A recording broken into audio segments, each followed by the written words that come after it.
Unemployment అంటే అదే నిరుద్యోగం.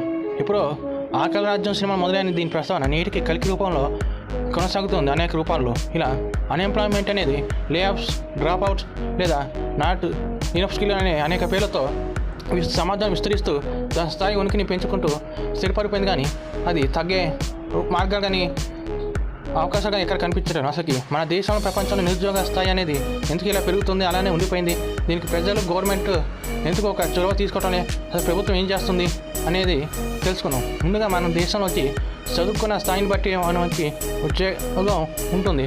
కానీ ఇక్కడ చదువుకున్న ఉద్యోగం వచ్చే వాళ్ళ సంఖ్య చాలా తక్కువగా ఉంది. అసలు మన దేశంలో తప్పు ఎక్కడ జరుగుతుంది, ఆ సిస్టంలో ఫాల్ట్ ఏమిటి అనేది తెలుసుకుందాం. చదువుకున్న విద్యార్థికి ఆ ఉద్యోగం దొరకాలంటే అక్కడ వసతులు, అవకాశాలు ఉండాలి. గవర్నమెంట్ మాత్రం కేవలం సిస్టమ్కి వదిలేసి వాళ్ళ పని వాళ్ళు చూసుకోవటం, ప్రజా సంక్షేమ పథకాలను ఫోకస్ చేయటం అనేది చాలా పెద్ద